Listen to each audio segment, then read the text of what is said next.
The summer I turned 24 was the summer everything changed. I had just finished my master's degree in music theory, and I was exhausted in the way that only years of late night studying and cold coffee and pressure can exhaust a person. My body was tired. My mind was tired. Even my fingers, which had spent thousands of hours on piano keys, felt tired. My mother called it burnout. My therapist called the transition anxiety. I called it emptiness. I had spent 6 years in the city, first for my undergraduate degree, then for my master's, and I had loved every loud, crowded, beautiful moment of it. But when May arrived and my final thesis was submitted and I walked out of the university building for the last time with a rolled up piece of paper in my hand, I felt nothing. Not joy, not relief, just a quiet, hollow feeling, like a room that has been emptied of all its furniture. My Aunt Ria called me 2 days later.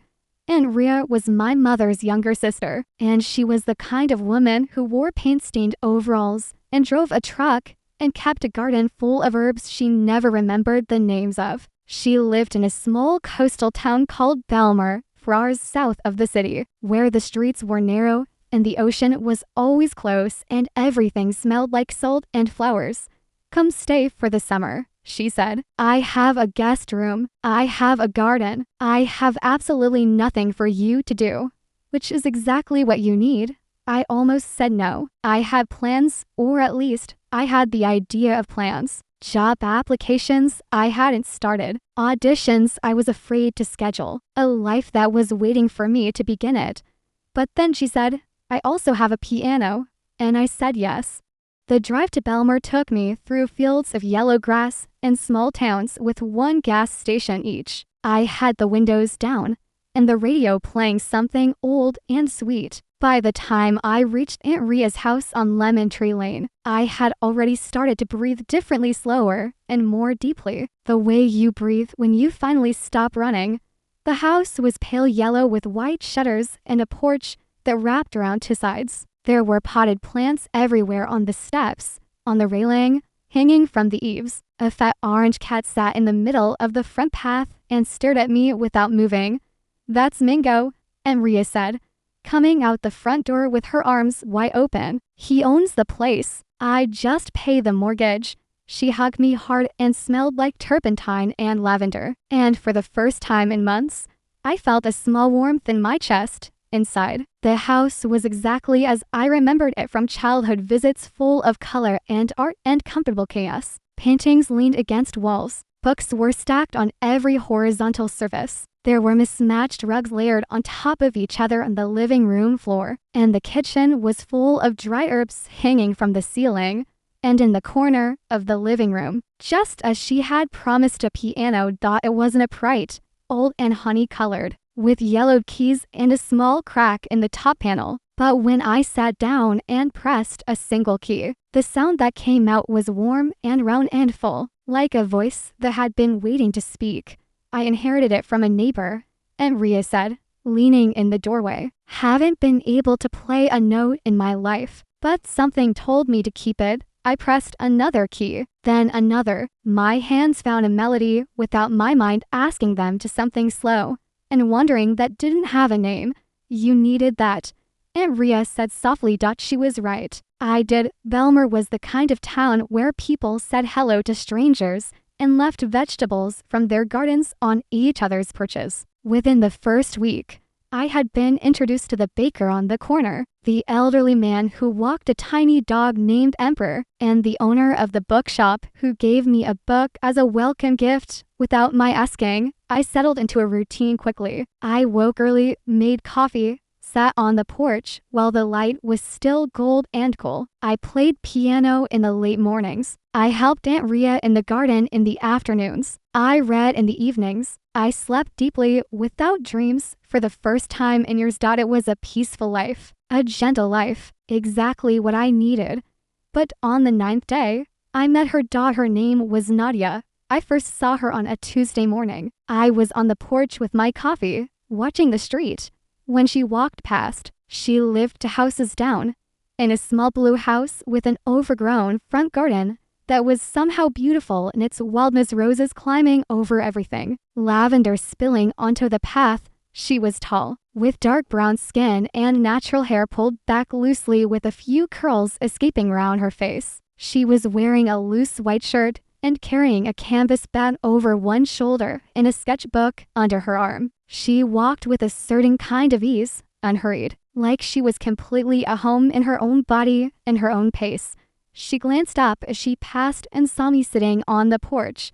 She smiled, not a full smile, just one corner of her mouth lifting, a quiet smile, acknowledging, but not assuming. I raised my coffee cup slightly, the way you do when words feel like too much for a morning. She nodded once and kept walking. That was all. That was the beginning. I asked Aunt Ria about her that evening. Oh, Nadia, she said, smiling over her soup. She's wonderful. She's an illustrator, does children's books, mostly. Has lived here about 3 years. Quiet, keeps to herself, but in a kind way, not a cold way. Extremely talented. She paused. Why do you ask? Just curious, I said. She walked past this morning. Aunt Ria looked at me for a moment with that particular look the ants have, the one that sees more than you said and stores it away quietly. She's lovely, Aunt Ria said simply, and changed the subject. I saw Nadia again on Thursday. She was in her front garden, crouched beside a rose bush with gardening gloves on, carefully trimming. I was walking back from the bakery with a bag of pastries, and I slowed without meaning to. She looked up. Morning, she said. Her voice was low and unhurried. Morning, I said. Beautiful roses. She looked at the bush with an expression that was both proud and slightly helpless. They have completely taken over. I planted them thinking they'd be a nice little border, and now they're basically in charge of the garden. I laughed. It surprised me, a real laugh. Spontaneous. She smiled at me then. A proper smile this time. Warm and genuine, with a small dimple on her left cheek. I'm Nadia, she said. Zara, I said. You're staying with Rear for the summer. She nodded, still smiling. She's one of the best people I know. She really is. I agreed.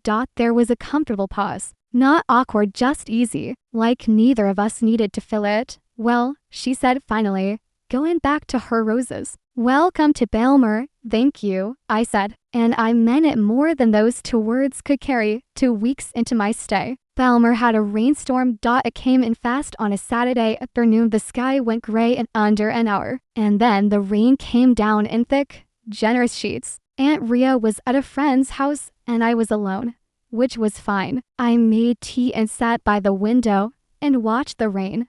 I should have played piano. I usually played when it rained, but that afternoon I just sat and watched the street turn into a river and felt a pleasant kind of alone, not lonely, just solitary, held by the weather. Then I heard a knock on the door. It was Nadia, soaked from the shoulders up despite holding a bag over her head. I'm so sorry, she said, laughing and dripping on the porch. I got caught out. I was bringing Ria some raspberries from my garden, and then the sky just opened. Is she home? She's out, I said. Come in, please, come in. She hesitated. I don't want to drip on your floors. Nadia, I said. Come inside. She came inside. I gave her a towel and a dry sweater of Aunt Ria's and made fresh tea while she dried off in the bathroom. She came back with her hair loose and damped, and the oversized sweater making her look younger and softer.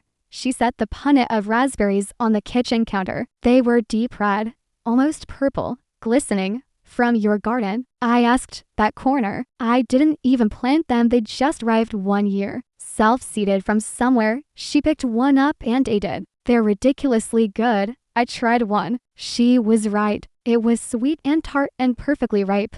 We stood in the kitchen eating raspberries while the rain hammered the windows and the kettle boiled. There was something so natural about it, standing in someone else's kitchen, stealing fruit, listening to rain, like we had done 100 times before. We took our tea to the living room and sat, not too close, but not formally distant either. Mango the cat immediately climbed onto Nadia's lap.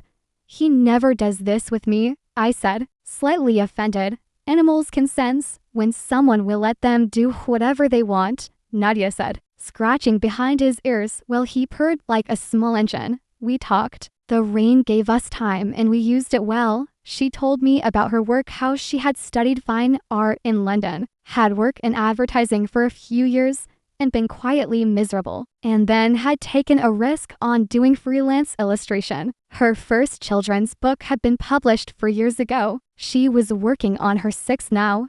What's it about? I asked. A girl who can talk to birds, she said. But the birds only speak the truth. And sometimes the truth is hard to hear. So she has to decide how much truth she can bear. Something in that caught in my chest. I didn't say anything. I just nodded slowly. What about you? She asked. Music theory. What does that actually mean? Day to day. Honestly, right now it means I'm not sure what comes next, I said. I finished my degree and I have all this knowledge and these skills and I'm sitting here eating your raspberries. She smiled. That doesn't sound so bad. It doesn't, I agreed. That's the strange part. It should feel like failure and it doesn't. It feels like a pause. Pauses are important, she said simply. I know. I just forget that sometimes. The rain softened to a murmur. Mango fell asleep on her lap. We stayed like that for another hour talking about books, about what it meant to make something, about the strange grief of finishing a long project and not knowing who you are without it. When Aunt Ria came home and found us in her living room, she looked between us with the smallest satisfied smile and said absolutely nothing about it. After that afternoon, Nadia and I became what I can only call naturally close.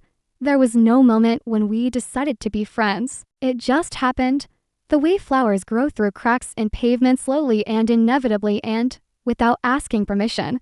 She came by most mornings now, either with something from her garden or just with her sketchbook and the easy willingness to sit in a comfortable space. Sometimes we talked. Sometimes we sat in our own silences and worked her drawing, me writing music at the piano or making notes in my notebook.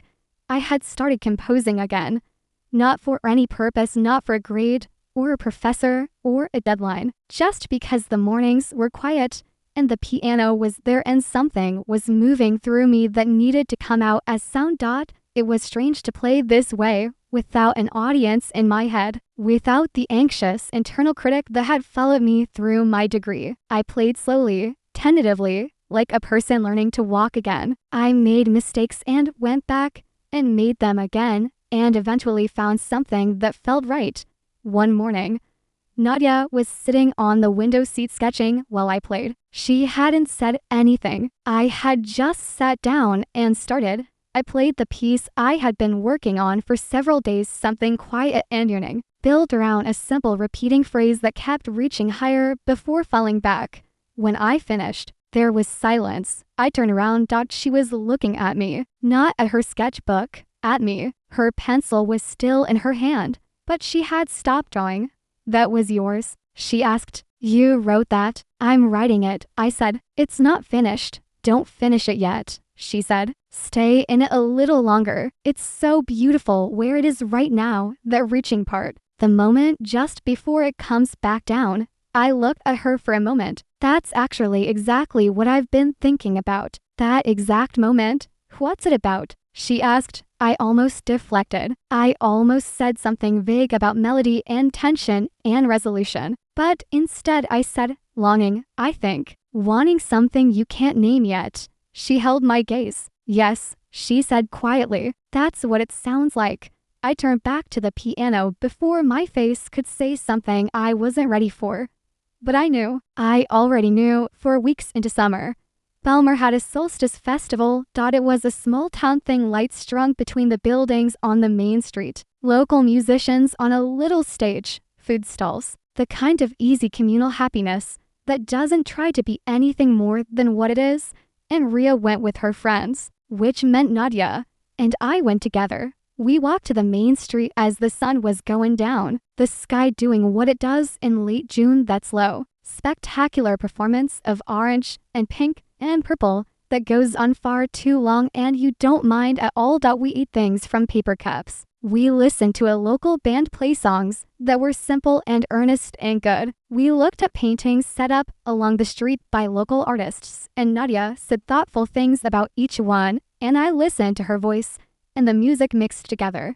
She was wearing a pale green dress. Her hair was down. She had small gold earrings, shaped like crescent moons. I noticed all of this too carefully and tried not to notice that I was noticing. Later in the evening, we found a quieter part of the festival, a little courtyard behind the bookshop where someone had set up string lights, and there were a few wooden benches. We sat there for a long time, talking about everything and nothing, about childhood, about what home means when you're no longer sure where it is, about music and art, and whether beauty is something you find or something you make. I think you make it, she said. I think beauty is something you practice, like a skill. You train yourself to see it in ordinary things, in hard things.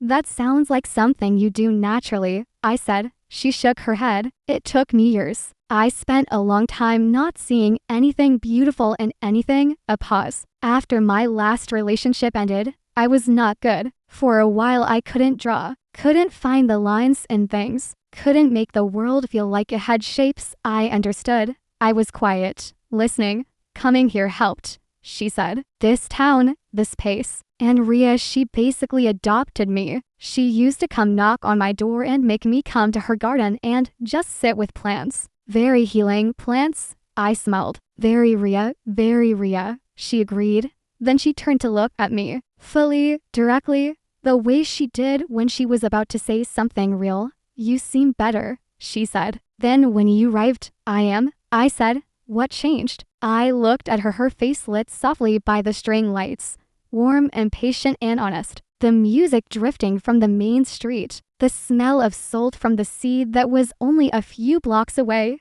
This, I said, all of this, being here. I didn't say you, but I meant it. She held my gaze for 1 beat, 2, 3. Then she looked at the lights above us. Good, she said softly. I'm glad you're here. We walked home slowly. We had stayed out later than planned. The streets were quiet by then. Just a few people drifting home. The last of the music fading behind us. At the point where our paths diverged, her house to the left, Aunt Ria's to the right. We stopped.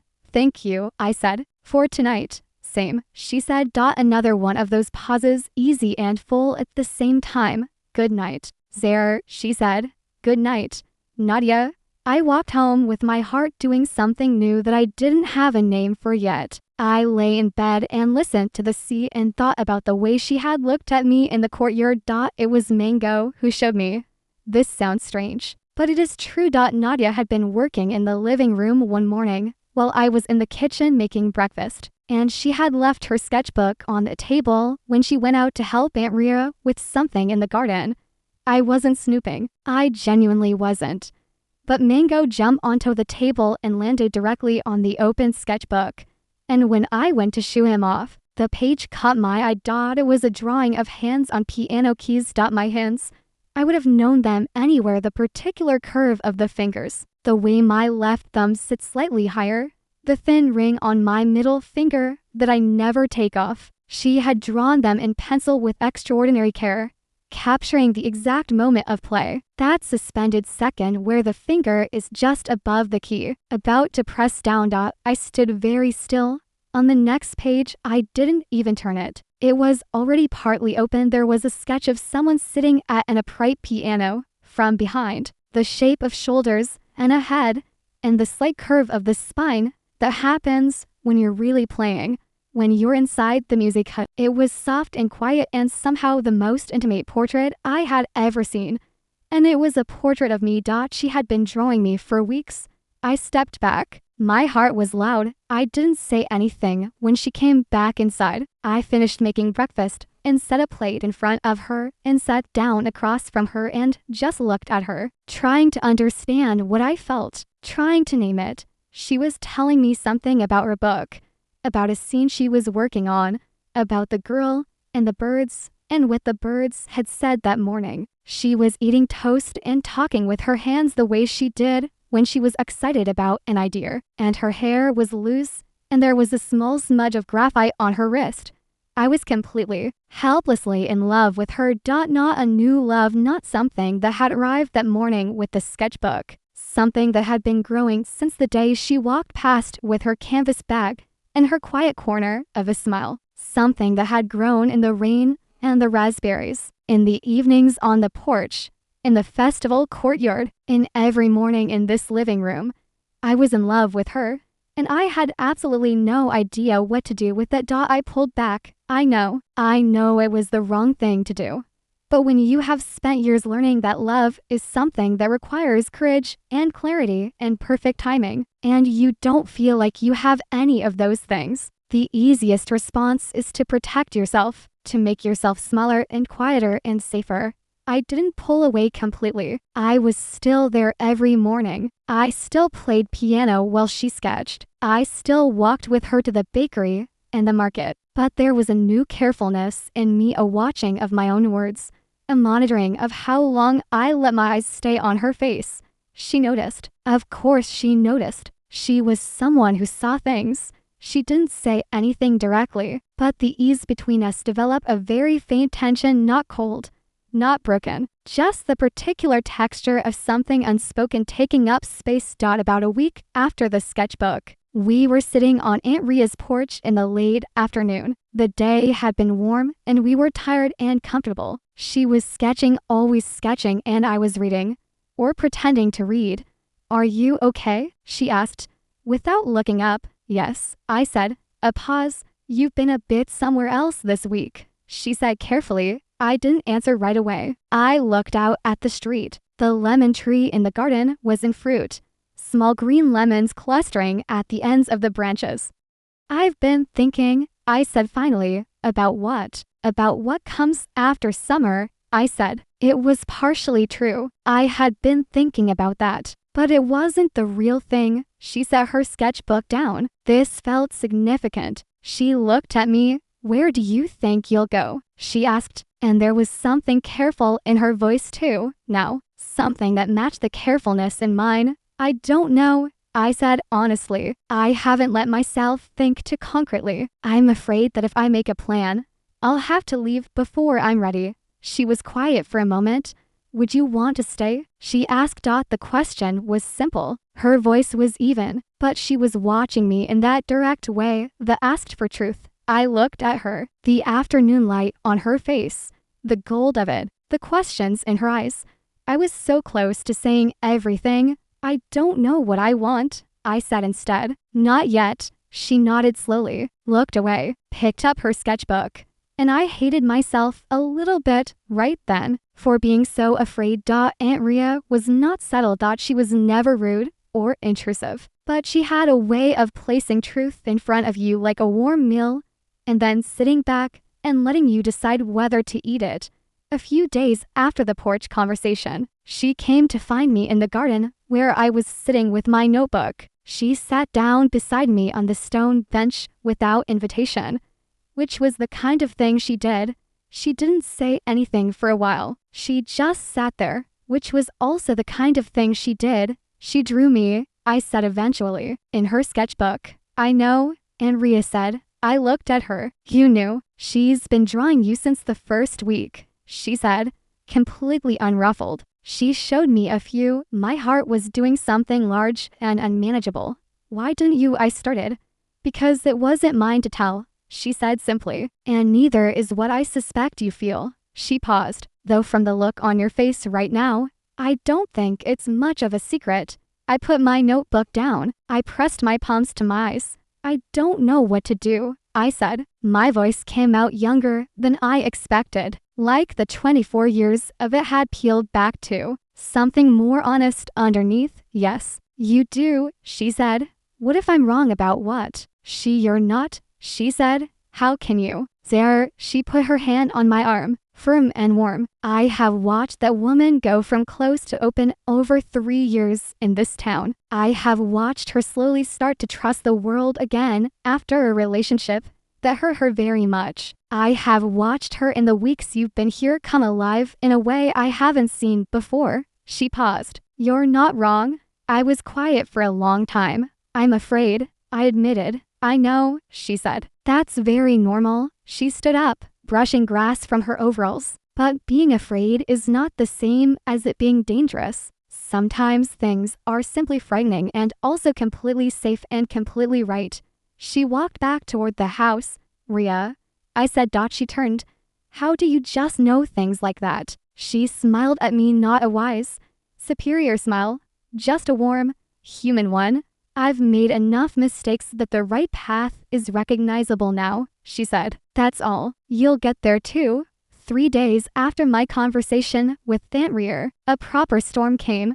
Not the gentle rainstorm of the first month. This was a real summer storm. The kind that rolls in from the sea with thunder and lightning and wind that bends the trees sideways. The whole town was indoors, and Rhea was out, which she seemed to have a supernatural talent for at key moments. She had gone to help her friend move some furniture and stayed. When the storm hit, I was alone in the house. The lights were on. The wind was loud. I sat at the piano. I started to play the piece I had been writing, the one Nadia had called beautiful, the one about longing and reaching in that moment just before coming back down.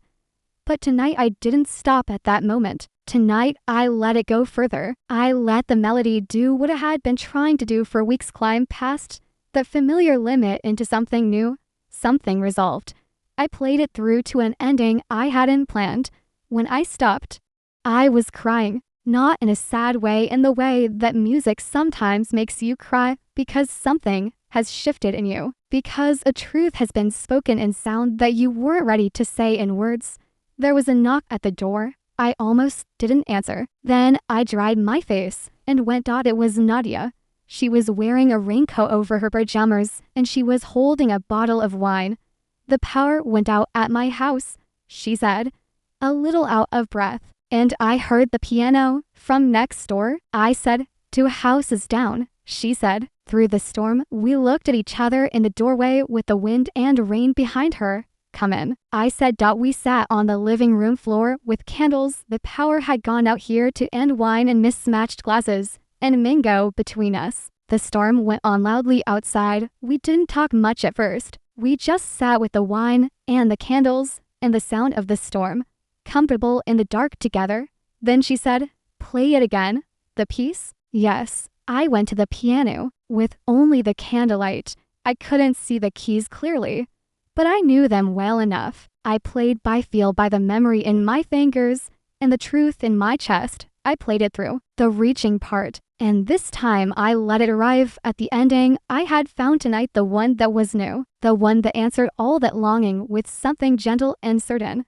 When I finished, I sat still at the piano. It has an ending now, she said. I turned on the bench to face her. She was sitting cross-legged on the rug, her face lit golden by the candles. Her eyes were bright. I finished it tonight, I said. Just before you came. What did you call it? I don't know yet. A beat. The storm rattled the windows. What changed? She asked. In the piece. What made the ending possible? And I thought I could say something vague. I could say something safe. I could stay in the comfortable language of music theory and composition.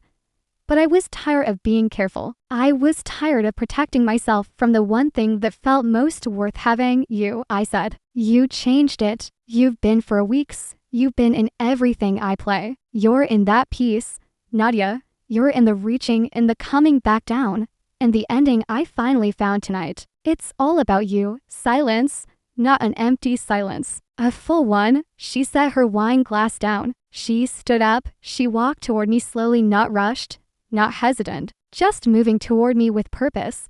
The candlelight following her. She stopped in front of the piano bench where I was sitting. I looked up at her. I've been drawing you, she said, since the first week. I know, I said. I saw. I didn't mean for you to see yet, she said. But I'm not sorry you did. Why were you drawing me? I asked. She looked at me with steady, honest eyes.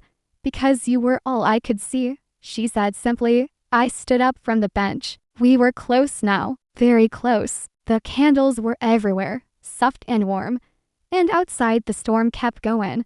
And Mango was purring somewhere in the room. And everything felt very still at the center. I reached out and touched her face, just lightly, just my fingertips on her cheek. She turned into my hand, like she had been waiting for it. And then she kissed me. Slow and warm and completely certain. The way things feel when they have been a long time coming and are finally here. She kissed me like a question she already knew the answer to. And I kissed her back like the answer I had been trying to say for weeks. When we pulled back, we were both smiling. The kind of smiling that happens involuntarily. The kind you can't contain. "Hi," she said softly. "Hi," I said. The storm raged on, but inside the house, with the candles and the piano and her face in my hands, everything was perfectly calm.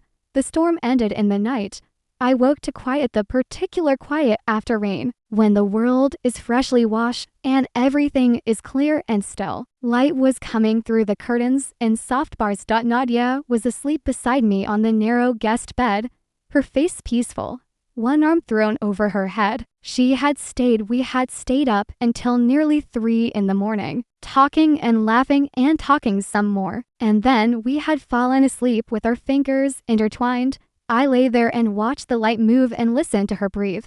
This, I thought, this is what I was afraid of losing before I had it. She stirred. Her eyes opened. She looked at me immediately, directly, not the way people sometimes do when they wake up and need a moment to remember. She knew exactly where she was. She smiled.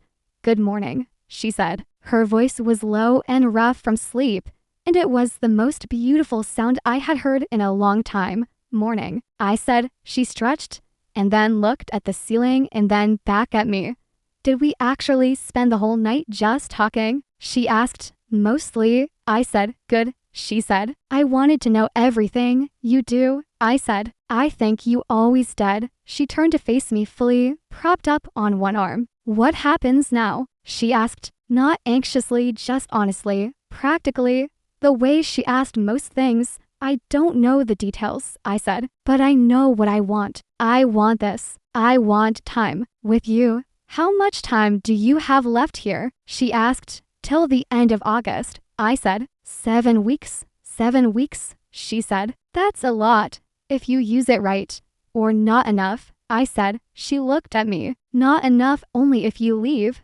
The words landed. "I've been thinking," I said carefully, "about staying. Not forever, necessarily. Not with a huge plan. But not going back to the city just because it's what comes next on the list." She was quiet. "Bellmare isn't very big," she said. "There's not a lot here in the way of careers, opportunities." "I know," I said, "but there's a piano, and there are raspberries. And there's you." She looked at me for a long moment. Then she laughed, a real, bright, surprise laugh. "You're serious," she said. "I'm terrifyingly serious," I said. She reached out and pushed a strand of hair from my face. Her fingers were gentle and warm. "Okay," she said. "Let's use the 7 weeks right. And then we see." I agreed. "We used the 7 weeks right. We watched the sun rise from the top of the hill at the edge of town, where you could see both the sea and the fields at the same time. We cooked dinner together badly and laughed about it and ordered from the little Italian place on the high street. We went to the market on Saturday mornings and bought too much fruit. We read in the same room for hours without saying anything. We talked about everything, about our mothers and our fears and our histories and our small embarrassing moments and our big confusing emotions." She showed me her studio, a room in the back of her house so full of light it almost hurt, with drawings pinned everywhere and brushes in jars and stacks of painted paper. She showed me the 6th book in progress, The Girl and the Birds and the Difficult Truth. "Can I see her?" I asked. "The girl," she found the page. "The girl in the drawings was slight and dark-eyed and somehow always looking slightly past you, toward something in the distance you couldn't see. She's lonely," I said. "At first," Nadia said, "but she learns that truth, even hard truth, means you're not alone, because honesty is what makes real connection possible." I looked at her. "Is this about you?" "All stories are about someone," she said. I played her music, not just the piece, all of it. Every half-finished thing, every experiment, every small quiet melody that I'd never played for anyone. I played with the windows open so the sea air came in. She sketched me while I played, not secretly now openly, with me knowing. And at first it made me self-conscious, and then it didn't. There was something about being drawn by someone who loved you that felt different from being watched. It felt like being seen clearly and still found beautiful.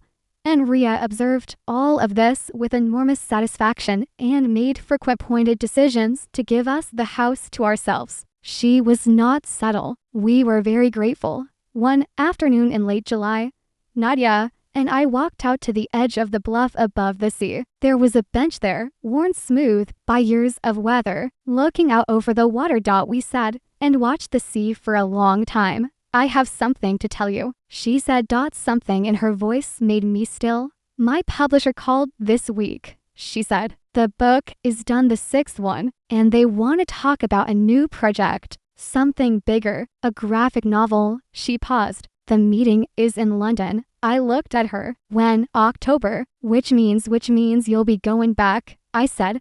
Not necessarily back, she said. I've been here 3 years. I'm not sure London is home anymore. She looked at me. But I have to go for the meeting, and maybe more than once. And I wanted to tell you that it doesn't change anything that I feel. But it means things are more complicated than 7 weeks can sort out. I looked at the sea. It was green-blue today, with little white points of wave. What if complicated is okay? I said. She looked at me. What if we just decide that neither of us knows exactly what comes next, and we decide anyway? I said. What if we decide to be in this, whatever shape this takes? She was quiet. I'm scared, she said. I've been very badly hurt before. I know, I said. I know. And I'm not promising you that nothing will be hard. I can't, but I can promise that I'm not going anywhere because it gets complicated. I paused. I'm not someone who runs away from hard things. She looked at me for a long time. I know, she said, softly. I know you're not. She took my hand. We sat like that, facing the sea, her hand in mine. Okay, she said finally. Okay? I said, yes, she said. Complicated is okay, whatever shape this takes. I squeezed her hand. We sat there until the lights started to change. August arrived. The days were long and golden and hot in the best way. Bellmare filled up with summer visitors, families on the beach, people in the cafes, a slightly festive air over everything. But Nadia and I existed mostly in our own quieter world, which had its own rhythms now. Mornings, coffee on the porch, usually together. Middays, our separate work, sometimes in the same room. Afternoons, walking, or the garden, or the sea. Evenings, cooking, talking, music. I was writing. Not just the one piece, a whole collection. Something that felt like it was building towards something. Each piece had come from the summer, from the specific quality of this light, and this place, and this person. I didn't have a name for the collection yet, but I knew it was good. I knew it in the way you know things that come from somewhere true. 2 weeks before the end of August, I played the complete piece for her for the first time. Not a fragment, not a working draft, the whole thing, from beginning to end. The piece that had started as longing and ended as rival. She sat on the window seat. I played with my back to her, which felt right. I couldn't look at her and play this at the same time. When I finished, I waited. What's its name? She asked. Her voice was slightly thick. I had thought about this. I had several options, something romantic and obvious, something abstract and artistic. But there was only one name that was exactly right. I turned to look at her. Nadia, I said.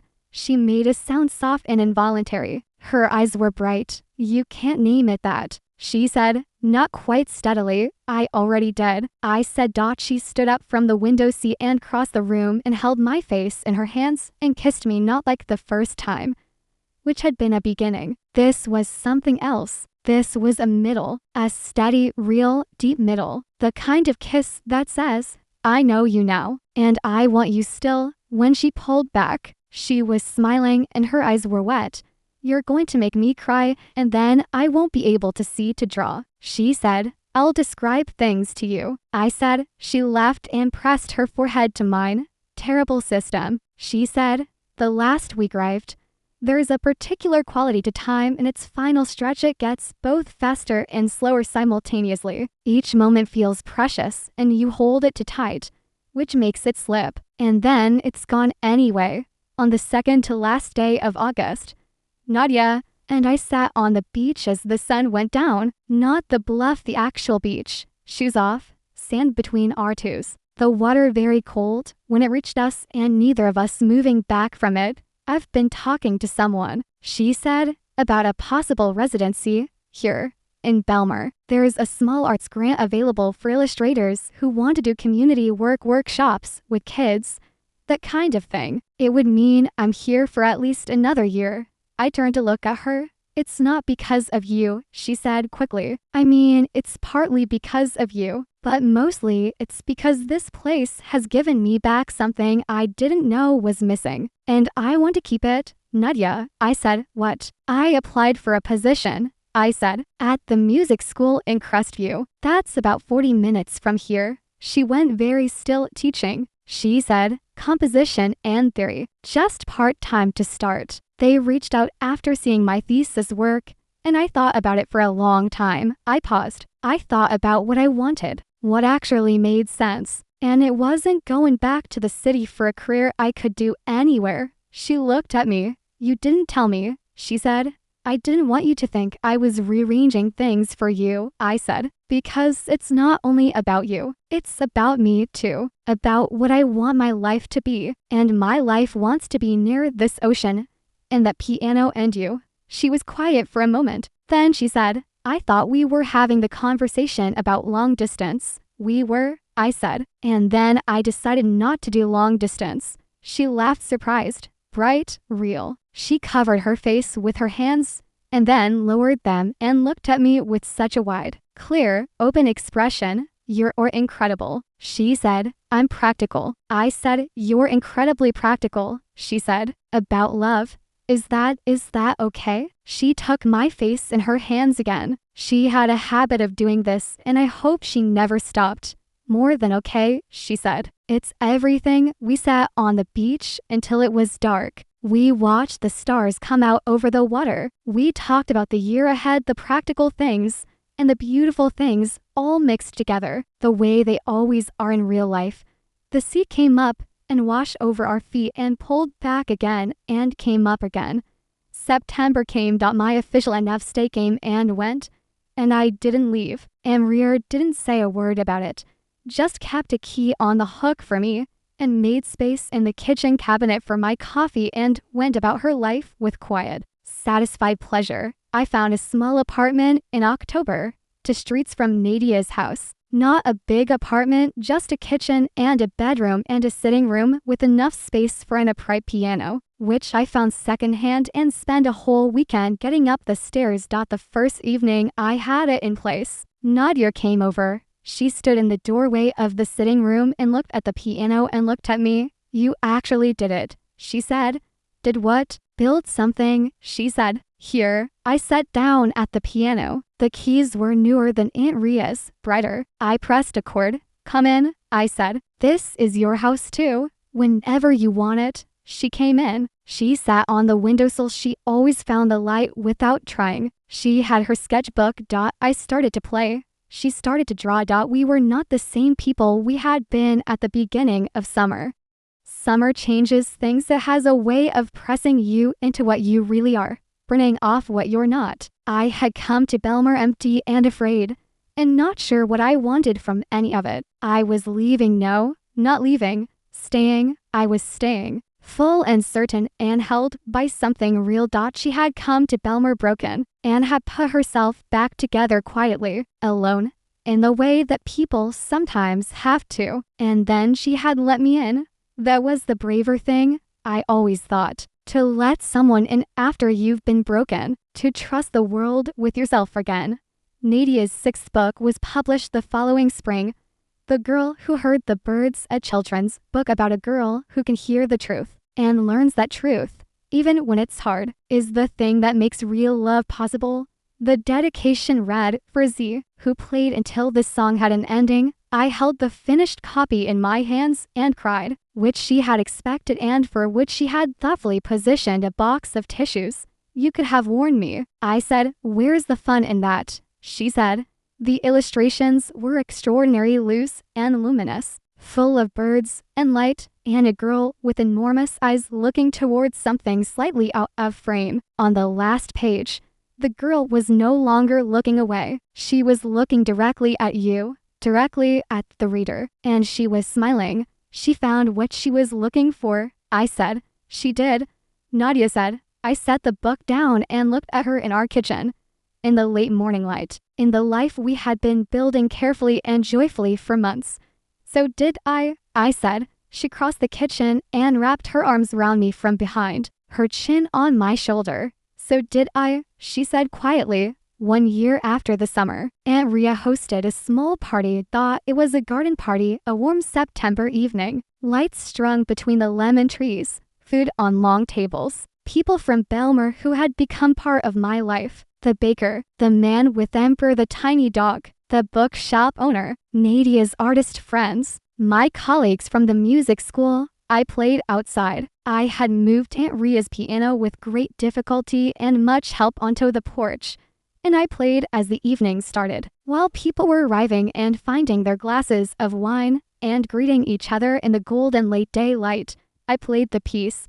Nadia dot from across the garden. She looked up. She was talking with someone, but she stopped mid-sentence and looked straight at me, as though the music had called her name, which it had. It was her name. She smiled that quiet smile, the one corner lifting first, the one that had started everything. I smiled back. The music went on. The summer light turned gold, and then amber, and then the soft purple pink of dusk. The lemon trees were heavy with fruit. The sea was close. Mango the cat wove between people's legs and received many pieces of cheese. Nadia came and stood beside the piano as I finished. She didn't say anything. She put her hand on top of mine where it rested on the keys. I turned mine over and held it. One summer, I said. One piano, she said. One kiss, I said. She laughed softly. Many kisses now, many kisses, I agreed. The party went on around us, gentle and warm. Aunt Ria caught my from across the garden and gave me a small nod, dissatisfied and hurried nod of someone who had known how it would go from the very beginning. I thought about the girl I had been when I arrived here, empty, afraid, not knowing what she wanted. I thought about the woman I was now rooted, certain, but loved and in love. Same hands, same piano, different ending. Better ending, the best ending, which was, of course, really just the beginning.